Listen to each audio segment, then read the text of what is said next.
paglalakbay ng inyong diwa. Pagsaksi sa mga pangyayaring hindi mo sukat akalain.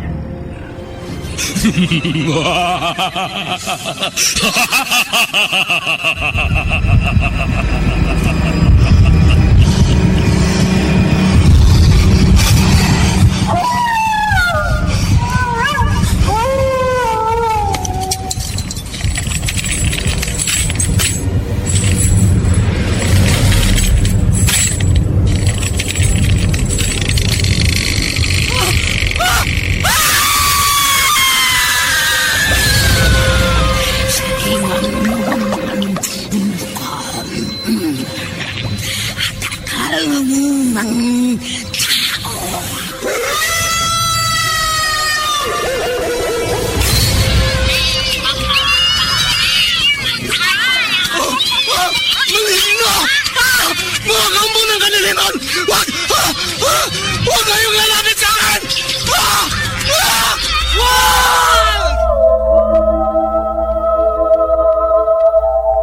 Mga kababalaghang hindi kayang tanggapin ng inyong isipan. Nagaganap tuwing sasapit ang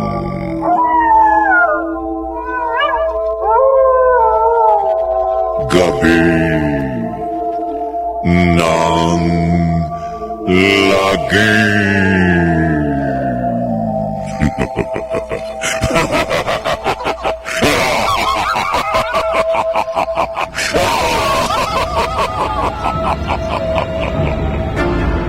Pinagsamang produksyon ng DZRH at Star City.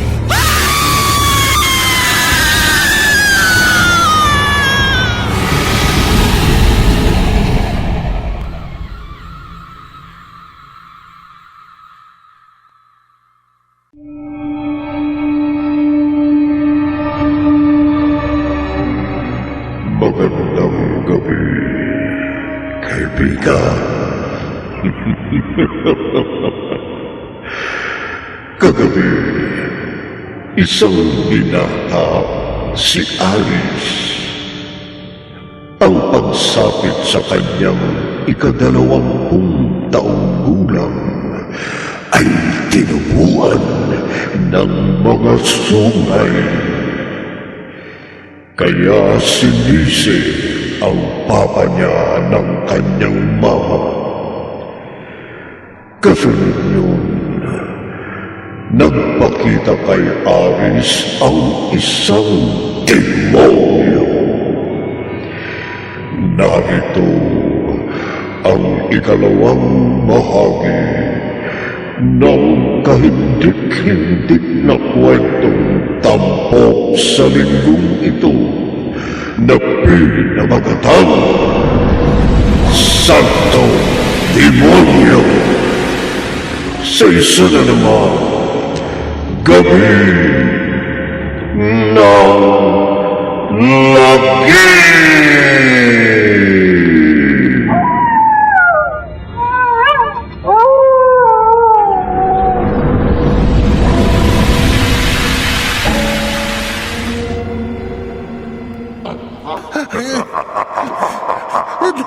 Layuan mo ako, demonyo!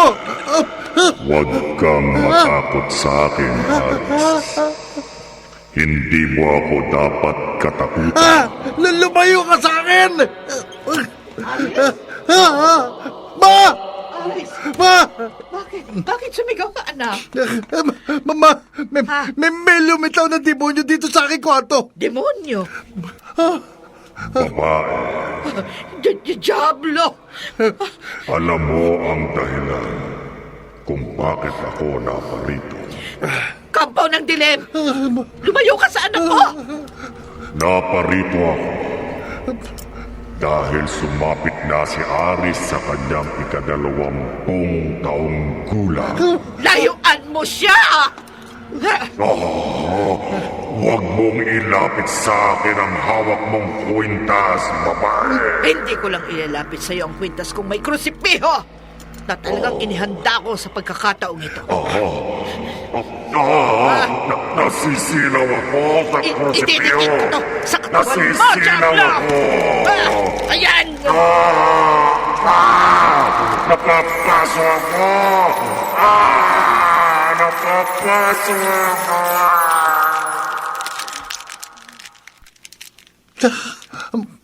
Ma? Nakita ko, Aris. Nang idikit ko sa Diablo ang krusipiho, naglaho! Ma? Di na po kaya magbabalik ang demonyo?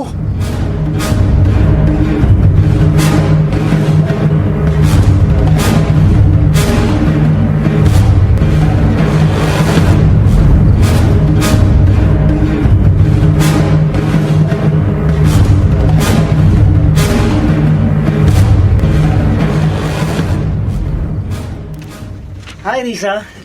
Pwede ba, Bimoy? Huwag mong kausapin. Lumapit ako sa'yo dito sa campus dahil napansin kong malungkot ka.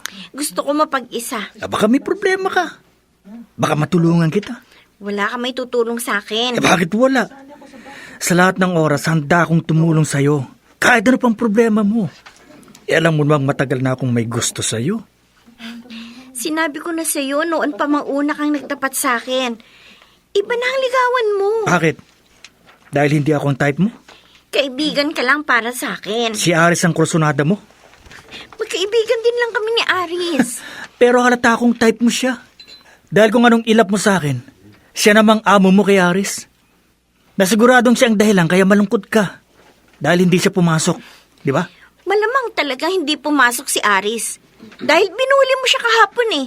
Risa. B-boy, wag mo nang binubuli si Aris. Dahil kapag kinawawa mo siya, ako makakalaban mo!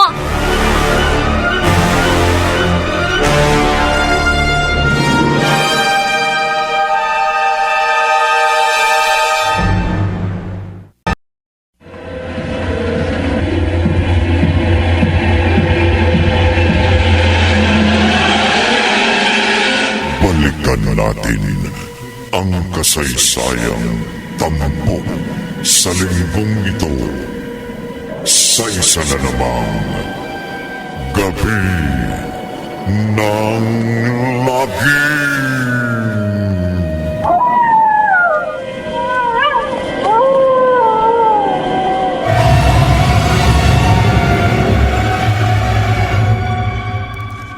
Nati. Nana Epa, bakit kayo napailing? Kahit hindi ka nagtapat sa akin, batid ko na ang ugat ng mabigat na problema ng iyong anak. Kaya nga po ako nagbalik sa inyo para ipaalam ang buong katotohanan. Ay, hindi na kailangan. Meron kayong dapat malaman para matulungan yung anak ko. Batid ko na ang katotohanan. Dahil pagdating mo, matapos kong mabalasa ang mga baraha, malinaw ang mensahe sa akin ng ilang barahang inilapag ko sa mesa. Diablo! Nana Epang, Alagad ng impyerno ang may kagagawan sa pagkakaroon ng mga sungay ng iyong anak. totoo po yan. Kaya nga nakikiusap ako, nagmamakaawa sa inyo. Baka may magagawa kayong paraan para matulungan ang anak ko. Ay, sinabi ko na, wala akong kakayahang tanggalin ang mga sungay ng anak mo. Pero baka nga po may alam kayong ibang paraan para hindi na muling ligaligin ng Diablo si Aris. Anak ko, pareho kami ng anak ko mamamatay sa takot kapag muling nagpakita sa amin ang kampo ng impyerno. Sisikapin kong matulungan ang anak mo. Pero gawin mo rin ang nararapat. Ano po yung nararapat? Batid mo kung bakit nagkaroon ng mga sungay ang iyong anak. Di ba? Opo, alam ko po. Ipaalam mo sa iyong anak ang totoo. Nana Epang, Ipaalam mo kay Aris na siya'y isinilang dito sa mundo. Dahil sa kapangyarihan ng Diablo.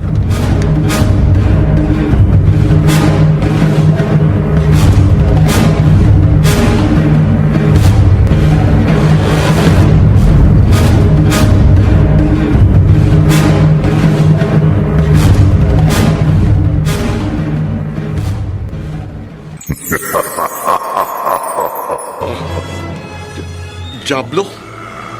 Bakit ka nagulat, Leo? Bakit, Bakit ako nagpakita sa iyo?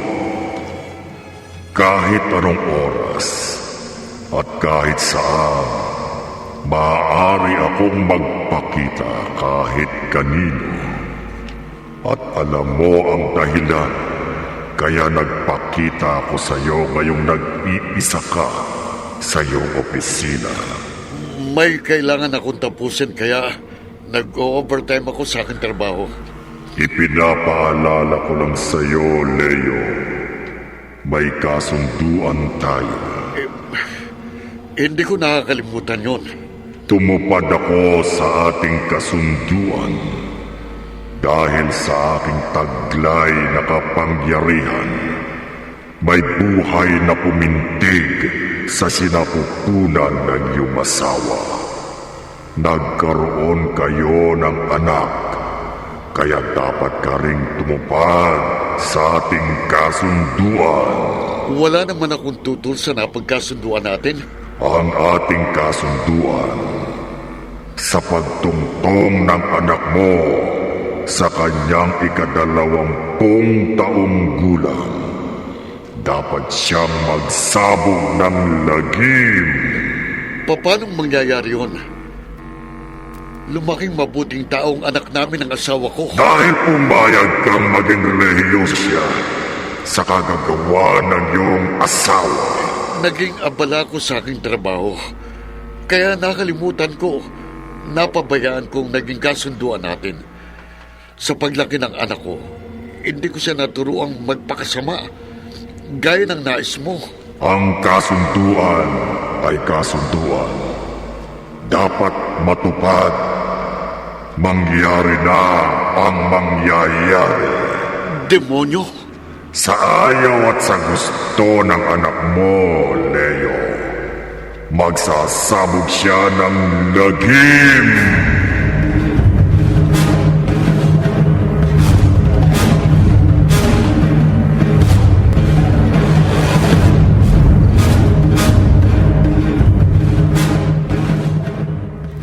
Ano po, ma? Anak ako ng demonyo. Oo, Aris. Paano po? Sa 5 taong pagsasama namin ng iyong papa, na hindi kami magkaanak, pareho kaming nanalangin sa Diyos na sana'y pagmilagro siya para ako mabuntis. Dahil sabik na kami ng papa mo na magkaroon ng anak. Pero kahit na anong gawin namin, walang nangyari. Dahil baog siya. Kailanman hindi siya magkakaanak. At yun ang bagay na hindi matanggap ng iyong papa. Kaya tumawag siya sa Diablo. Ma, Ang Diablo na tinawagan niya, na nagpakita sa kanya. Siya ang dahilan. Kaya ako nagdalang tao. Kaya ka isinilang. hindi. Ayoko sanang malaman mo ang katotohanan na yan dahil mahigpit akong pinagbilinan ng ama mo na huwag kong ipaalam sa'yo. Pero kailangang ipagtapat ko sa'yo para malaman mo ang tunay mong pagkatao. Para maintindihan mo ang mga kakaiba at kababalaghang nangyayari sa'yo ng labag sa aking kalooban. Hindi totoo nga anak ako ng demonyo, ma. Anak. Hindi!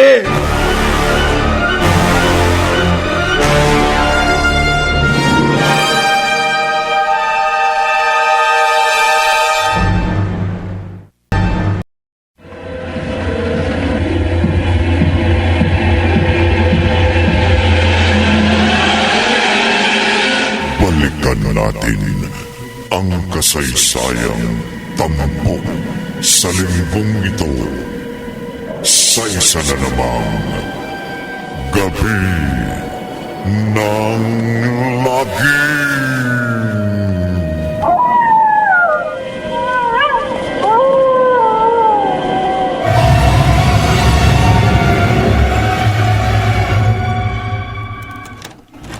Aris, salamat pinagbuksan mo ko ng pinto. Hindi na kita patatuloyan, Risa. Ah? Dahil malapit na kumagat ang dilim. Okay lang. Naparito lang naman ako sa inyo para alamin ang kalagayan mo. Kasi nga buong araw kang hindi pumasok sa klase natin. Baka hindi na ako pumasok kahit kailan. Ah? Bakit? Hindi mo dapat malaman. Dahil ba sa mga sungay na tumubo sa noo mo? Alam mo, Sinabi sa akin ng ibang classmates natin. Pero wag mo nang takpan ng mga sungay mo. Hindi dahilan yan para tumigil ka sa pag-aaral. Matalino ka. Sayang naman kapag hindi ka nakatapos. Kapag hindi natupad ang pangarap mo. salamat na lang sa pagmamalasakit mo sa akin, Risa. Pero makakaalis ka na. Aris. Umuwi ka na. Mahirap nang gabihin ka sa daan. Pero... Kapag gabi na, baka may mga masasamang loob na nagkalat sa daan.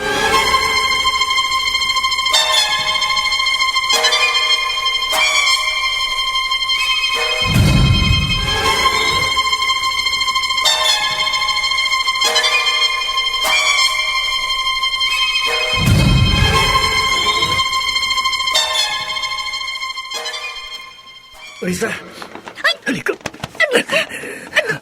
Pinoy! Ako nga. Halika, dito tayo sa may likod na puno. Hindi! Iwan mo nga! Hindi ka nasabi. Kaga ka, ha? Huwag ka nang pumalag. Huwag kang pumalag. Ha? Kujilyo! Oo. Matalas itong itinutok ko sa leeg mo. Kaya huwag kang pumalag. Kung ayaw mong laslasin ko ang lalamunan mo. Ha? Pinoy! Huwag maawa ka sa akin! Kaga ka eh. Sinundan talaga kita. Dahil si Ares ang kursunada mo. Tingnan ko lang kung may pumatol pang iba sa'yo. Kapag nagawa ko na sa'yo ang gusto ko. Wag! Itiwan mo sa ayop ka! Aray ko! Ares!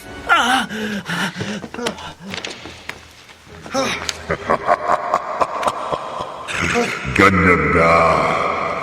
Manakit ka ng ibang tao, Aris. Magsabog ka ng lagim. Demonyo? Oo. Demonyo ako na bumubulong sa'yo. Kaya sundin mo ako. Habang hindi makagulapay ang kaaway mo, sakalin mo siya. Magsabog ka ng lagim. Pumatay ka, Aris. Pumatay ka!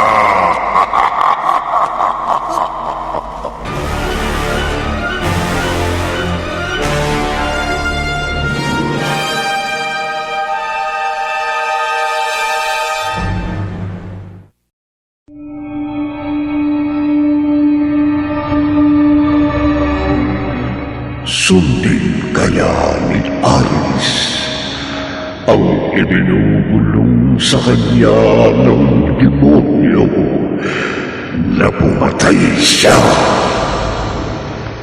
Pakinggan bukas ng gabi ang ikatlong bahagi ng ating tampok na kwento sa linggong ito na pinamagatang Santong Demonyo sa isa na naman gabi ng lagim.